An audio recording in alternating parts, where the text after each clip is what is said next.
Hi, everybody. I am Kate Paullin. I'm a coach, writer, and a deeply curious human, and this is Hello Void. This series is meant to be a collection of unscripted conversations that are at the intersection of psyche and uncertainty in 2025. So I'm sitting down with coaches, creatives, healers, thinkers, feelers, anyone who wants to explore what it means to actually be human right now, emotionally, mentally, spiritually. All of this at a time when the world feels just increasingly chaotic and contradictory and completely wired for overwhelm. So, we're talking about how people are making sense of their inner lives on this series, how they're learning to live alongside emotional pain and uncertainty, and what they've noticed in the people that they work with, the people that they interact with on a day-to-day basis. And this is because being human isn't a solo experience. It's relational. It's bittersweet. It's joy and grief, expansion and fear, doubt and wonder, all of that at once, all sitting side by side. So today I'm talking with Jena Robinson, and I am excited to get to hear some from her. So Jenna, you want to say hi and introduce yourselves? Self? Hello, hello, hello. My name's Jena Robinson. Thank you so much, Kate, for hosting me here. And I'm really looking forward to this conversation. I love what you're saying. In fact, I was getting goosebumps as you were saying it because it's like, yes, this is it. Like, let's have this conversation. Myself, I work usually with entrepreneurs and professionals, and my focus is really helping them to ditch overwhelm so that they can let their genius shine. And so it's like exactly what you're saying. It's like, how do we make sense of things? And I kind of come at it from an emotional point of view and help myself help others make sense of what their emotions are, not to just stuff them down, but really like what are they here for? Like how are they helping us? How can we use them? How can we, build with them? So, thank you so much for having me. What kind of information might they actually be able to tell us if we were to pay attention rather than judge ourselves for having them? This too. Well, I am very excited to have this conversation with you. And I know you touched on this a little bit, but I'm going to ask this question kind of explicitly. What was the Hmm. main thing that made you say yes to having this conversation with me today? Yeah. So I really was attracted to the part where it was like making sense of this experience through the chaos and the disruption because it's happening. It's been happening. It's probably going to continue happening, which means there's no going back. We can't pretend, we're going back to who we were. It's right now, it's all about becoming, our best selves through all of this. And one of my kind of thoughts or things on my mind a lot is that chaos and crisis is really an invitation to really ignite the best part of yourself, the part of you that can handle it, that is, has the answers. And so, yeah, that was really exciting. Because like let's chat. That's beautiful. I love it. I know that part of the reason that I am creating this series is that I think there's so much that we keep in the dark, and I want to bring some light to it, show that there's nothing wrong with us being human and with questioning these things. And we are all, we're doing the best that we can, and we can show ourselves some grace sometimes. Absolutely, absolutely. So tell me, how has your understanding of what it means to be human changed in the past few years, emotionally, spiritually, whatever arises to you? Yeah. So I think for me, one of the things that I really recognized is that while we're all having like this human experience, the way we experience it can be so very different. And I know that sounds obvious, but I was just talking to somebody the other day. Now I'm in Italy, so, and I was talking to somebody in the US, but it was like so fascinating to listen to him describe his challenges and his goals and what he just longed for. And I kept thinking in my mind, listening, yes, yes, yes, this is for you. Absolutely. And yet, on the other hand, it's as if it felt so far away because of all the chaos that he was experiencing, which some of it can be, our external environments, and then a lot, some of it can also be what we're experiencing on the inside. And it all kind of mixes together and gives us our experience. And so for me, it was also this. kind of need to really honor those different experiences. I was talking to somebody else and it was like, you know, nobody really escapes the challenge. We all Yep. experience it, but in different ways. And one challenge for someone could be like the easiest thing for another person. Hmm. And so it's just brought, I don't know, I think even more compassion for me, for myself, for the interactions and the experiences I have, who I work with, who they impact in their communities. And it's just like, whoa. Absolutely. I would say one of the biggest changes for me, or I should say one of the more deepening things for me has been this sense of compassion that I feel both for myself and for humans as a whole. Because uncertainty, it's scary. It is scary, and I feel like we as humans, we are made to want to control. We are made to think that being in control is what will keep us safe. And we kind of put being safe above everything else. And so when something comes along that feels unsafe, or like when we are trying to make a new habit, change something that we've done before, it feels scary because we've never experienced it before and our brains are telling us, "Hey, hey, this isn't safe. This isn't safe. Don't do this." And knowing that we don't have to take what we hear or what we think as fact. We can choose to kind of get curious and push back a little bit and be like, is that true? Or is that just what I'm used to thinking? Start to Yeah. call ourselves out a little bit. Yeah. I love that get curious. Like, I feel that could be like the answer for so many So things. It's much. like, get curious about that. Is that true? I was talking with someone earlier. I'm a big question asker. I ask a lot of questions. I'm also somebody who they explain the big picture to me. And so I will ask a lot of questions.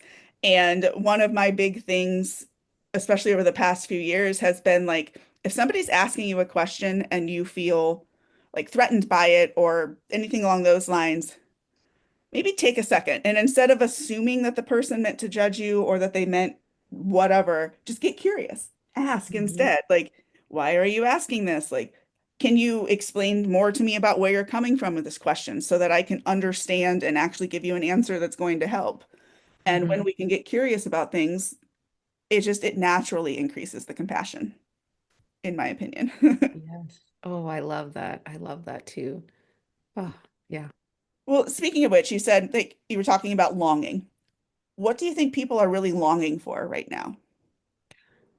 Oh, that's such a good question. I honestly think they are longing for more of themselves, for more of their self-expression, for more connection, for more, just being who they are. And I know it sounds simplistic, but I think a lot of times we don't truly know or connected to like who we really are. And I think it's a process of discovery, like it's a constant process of discovery. But you mentioned earlier, it's like maybe before I thought of myself in some way, and now I'm like, whoa, I feel so much more expanded beyond that little piece of me that I was letting express before. And I think it'll be a constant journey, like it not like a constant striving necessarily, Yeah, but it's like a never-ending thing something where you're always in just motion. exactly, exactly. And so I think that is part of the longing. It's like we know we're meant for more. We know we don't need to, like, yes, we would like to control things, but like we don't necessarily need to. And that can be a place of power, because that also kind of forces us to tap into our powers and our strengths when we're not able to rely on the typical things that we did before and nothing's working. That's often a sign of like you're creating the next thing. You Mm, are maybe birthing the next thing. Like we have to go through this because yep. there's no other way. So we're creating something else through ourselves in a way. Yeah, and I like the power of like maybe that like this is actually happening for you, not to you. It may not always seem that way.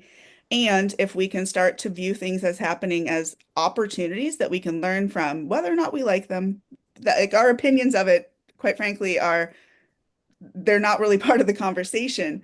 And when we can view like anything as, you know what, I don't know what's going to happen in this situation, and I know that I can trust myself to learn from it and to be present with myself, even if it doesn't feel comfortable, even if I'm ugly crying like a large portion of the day, like I can still be present with myself with that. And to me, that's Mhm. where the power lies. Yeah. And I think they're like that's also it's really powerful, but that's also I don't know. It's almost as if the longing is almost like pulling that out of us and pulling us towards that. So if we're experiencing that, we're like, oh, I don't need it. Like you said, when you're present, like you're in a better space to kind of follow that longing or follow where it's taking you, even if everything seems really chaotic. It's like that trust in a way is almost like where that longing, it's like building that muscle of trust It in a is. And sense. it is an exercise too. It's something that we do over and over and over. It's not a destination, right? It's something that we are constantly shaping and evolving. And I think that when we as humans look at things from I need to reach this destination, I'm just trying to get to this next point, then we get there and then we're like, oh, that wasn't enough. I need more. I'd always need more and more and more versus being aware that you're longing. Like right now, I'm really feeling like I'm not, but pretend that I really was feeling like I needed validation right now. For example, I could start to turn inward and actually give myself that validation instead of insisting that this other person that I'm talking to gives me that. Yeah, that's a good example. That's a really good one. Even if it was just, an example. Yeah. It I'm sure we've all experienced that. was definitely something I was thinking about earlier. So, but how do you personally make space for pain or uncertainty when it shows up? Ooh, this is a really good question. Yeah. So, I actually came up with a little exercise that I do that helps me get out of my head and out of the panic. And I came up with it because I needed to force myself to be present with the emotional experience I was having because it's like, when I was younger, I used to stuff them all down. Well, that came back to bite me with my health and all these Yes. things. And so it's like, okay, what can I do in the moment when things get intense? So what I started doing is I'd get like a scratch piece of paper, or you could do it in your head too. And I would make a little T chart. And on the left side of the chart, I'd be like, okay, what am I experiencing right now? Maybe it was like anger or whatever it was. And I would write it down. I'd be like, okay, expressed, like I wrote it out there, looked at it, feeling it. Now, what do I want? And it's like, okay, what do I want to experience besides this anger? And I literally would just sit with myself until I had one positive emotion that I wanted to experience instead. And then I would write it down. So maybe the anger was just me because I, was tired. So maybe I wanted to be more rested, and that's not really an emotion. But like, let's say I wanted to feel, content. And then I would Mhm. write that down on the other side. And I would just keep going back and forth, always with one negative one, I would always put a positive one or more. I would allow myself as many positive ones as possible, but I would always really be in that one sort of so-called negative emotion. And I found that got me through what I was experiencing as long as I allowed myself that opportunity for it to be really front and center Present, so yeah, that I be could, there. yeah, so that I could focus on something else. And I found that that really, really helped me because instead of stuffing down what I didn't want to experience, I was looking it in the face and being like, all right, you're here. Like, let's deal. And Yeah, I found that that got me through things a lot faster. But it does require like a little bit of a discipline, right? You can't just be like, okay, like I hope that I am not going to be angry after I talked with this person because what they did, made me really irritated. And it's yeah, like, okay, I accept that they made me feel irritated. What is really behind this? yeah. What is it bringing up for me that I am now like wanting to react to? Yeah, yeah, exactly. Because I used to really stew in my emotions, in my emotional energy, And that wasn't really helpful, right? And Shocking. so Yeah. now it's like, okay, been there, done that. Let's use them for empowerment. Yep. So, Well, and so many of us, I'm guilty of this for sure in the past, especially where I don't feel good, whatever, if I'm angry, if I'm sad, like whatever it is. And so I want to feel better and I will distract myself with food because I'm like, okay, but I may not be in a great mood, but this sugar is going to trick my brain into thinking that I'm in a much better mood and certainly not the healthiest of choices at all. And so I like the idea of having one that's almost like, okay, I'm acknowledging that there are these other emotions that I would rather be feeling, that if I got to choose, this is what I'd be feeling. And actually taking the time to pause and look into it and figure out what it is that you need, not just what you want in that moment.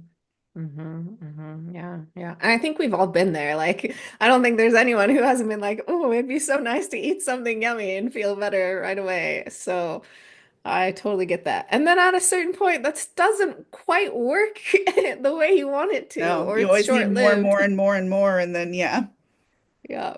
yep, So, absolutely. Well, you kind of answered this one a little bit, but is there an idea or belief about emotional well-being that you used to hold and no longer do? that's a good question. I think I used to, maybe not consciously, but when I think about it now, that was probably the underlying thing was that emotions and emotional energy was just uncontrollable.